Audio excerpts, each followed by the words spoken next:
Hello, everybody. I just want to make a video. I'm going to be in two or three places, I guess.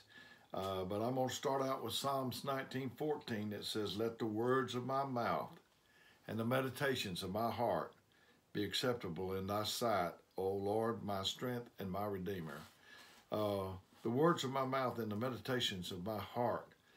I know Jesus prayed in the garden. He went off to himself different times because it's so good to be alone with God in your thoughts. Um, this is my office. It's like, to me, it's like my laboratory. I'm in here by myself. I can think.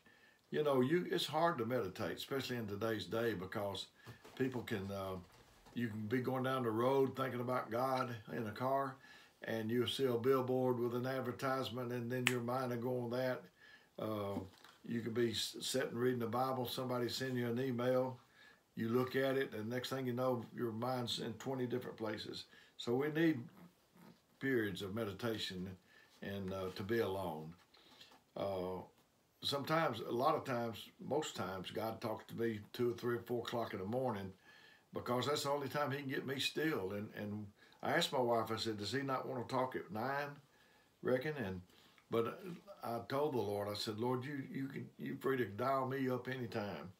I'm gonna read in Mark 15, 1 through 5, and that's one of my favorite books. And it says, "And straightway in the morning, the chief priests had a consultation with the elders and scribes and the whole council, and bound Jesus and carried him away and delivered him to Pilate. And Pilate asked him, Art thou the king of the Jews? And he answering said unto him, Thou sayest it. And the chief priests accused him of many things, but he answered nothing." That's so amazing. And Pilate asked him again, saying, Answerest thou not nothing? Answerest thou nothing? Behold, how many things they witness against thee. But Jesus yet answered nothing, so that Pilate marveled. Titus 3:9 says, "But avoid foolish questions and genealogies and contentions and strivings about the law, for they are unprofitable and vain." Uh, God don't want us to answer silly people. Just a no answer is the best answer a whole lot of times. Colossians 2:8 says, "Beware lest any man spoil you through philosophy and vain deceit, after the tradition of men, after the rudiments of the world, and not after Christ." Spoil you. They'll just render you of no effect if you let them. I knew somebody, he went on a hunting trip, and they were of the northern brogue. They spoke different terms than we did, and he had ham and whatever else, country ham. He took a bite of it, and he pushed his plate away, and he said, "It's ruined." And the waitress said, "Excuse me?" And he said, "It's ruined." And she couldn't get it. So one of the men that was there at the table with him said, "He's saying it's ruined." That's what'll happen to you if you let people take you over with their philosophy. Just don't give them a platform. If you ignore something, it'll go away. I'm going to read in Exodus 14:10 through 13. "And Pharaoh drew nigh. Children of Israel lifted up their eyes. And behold, the Egyptians marched after them, and they were sore afraid." I've listened to another video already.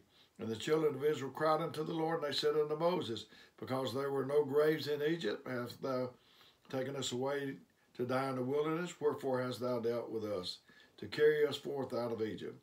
Is not this the word that we did tell thee in Egypt, saying, Let us alone, that we may serve the Egyptians? For it had been better for us to serve the Egyptians than we should die in the wilderness. And Moses said unto the people, Fear ye not, stand still and see the salvation of the Lord, which he will show you this today. For the Egyptians which you have seen today, you will see them again no more." Stand still. Psalms 46:10 said, "Be still and know that I am God. I will be exalted among the heathen. I will be exalted in the earth." I told you the story about my grandson. I would keep him. He would get his shoes off, and I'd say, "Let's put your shoes on before your mother comes and picks you up." But he was wiggling that little foot.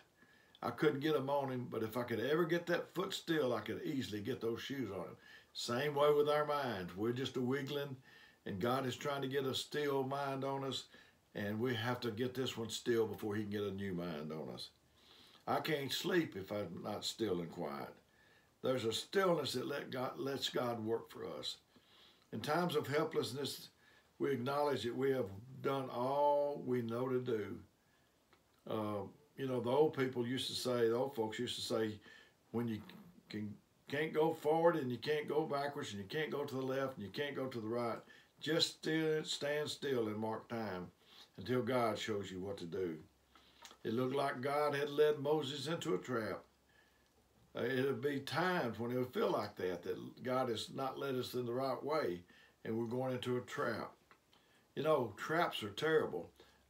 Animals will chew their feet off to get out of a trap. Mice, they get in these little snap traps and they look at you so pitiful, and I don't know what they're thinking, but you know, maybe you keep the cheese, mister, just let me out of this trap. He wants the cheese until he gets his leg in there or some part of his body. And that's the way we are with things. We want that thing until we get in that trap.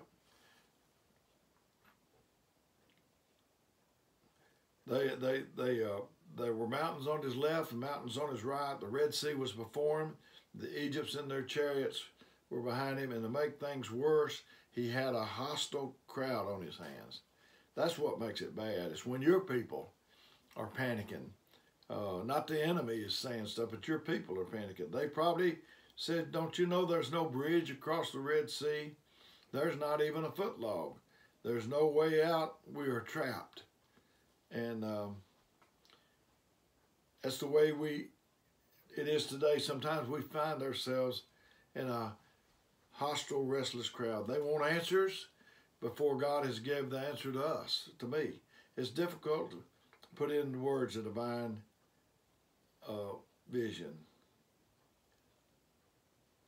Not only will God fight your battles for you, he'll give you the spoils of the fight. He said 13 times in the Old Testament books of 1st and 2nd Samuel, they are told to stand still because God works and speaks in stillness. Sometimes you just have to make the best of a bad situation. Stillness is not only a position, but it's also an attitude. What profit is it for a man or woman to be sitting still, but their mind is still racing all over the place? That's the way it is in church sometimes. We might get people still for a little while, but it's hard to get their minds still and focused. Your mind must be still in order to talk to God.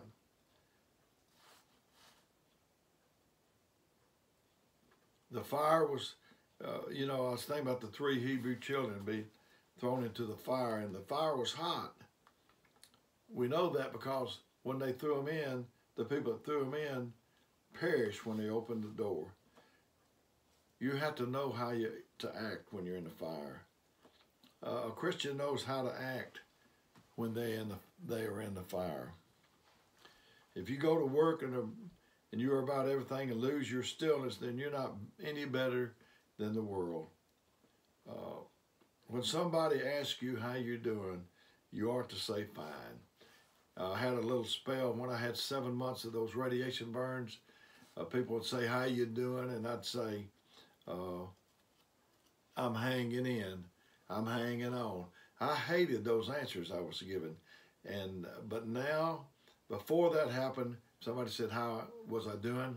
I'd say, let's talk about how you're doing. It wasn't really important.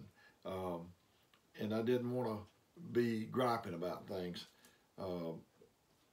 But now I'm back to where I can tell you I'm doing fine. I remember in the Army, I was in a holding company once waiting on orders. And they would come down in a deuce and a half, and they would take us different places. We loaded mattresses. We did this, that, and the other. But this day, they took us out to clear brush. They gave us axe, you know, I don't know what all different kind of equipment to clear that brush out. And we got off the deuce and a half, and there was about 10 of us. But they started producing their profiles, which meant they were limited in what they could do. They couldn't stoop, they couldn't pull, they couldn't lift, and so it was only about 2 or 3 of us out of 10 that could work. So when we go to church, do you flip out your profile?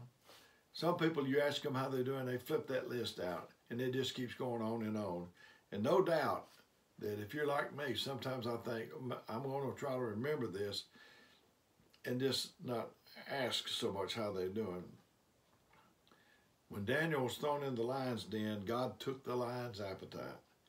God knows all about lions. He made lions. In order for you to fully rely on God, you have to be sure that God is able to deliver. You have to know and believe that God will keep His word.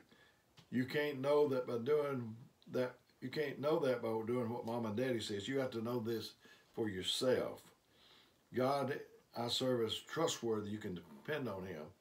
Hallowed be His name. There's nothing against His name. The way you can see if God is trustworthy is you can check His record. He's never lost a battle. When Moses stood still at the Red Sea, that's one for God. When Joshua stood still and the Jordan divided, that's 2 for God. When Martha ran out to meet Jesus, when Lazarus died, and Mary waited in the house, knowing everything would be all right. There's power in holding your peace. There's power in being still. I can't come to tell you that there's power in stillness. Some people mistake meekness as weakness, but there was not a meeker man than Moses. Meekness is not weakness. And I aspire to be a meek man because there's strength in it. And he said, if a man's ways please the Lord, He maketh even his enemies to be at peace. I've enjoyed this, just talking this to you today. Hope you're doing good. If you need anything, let me know. Until the next time, may God bless you is my prayer.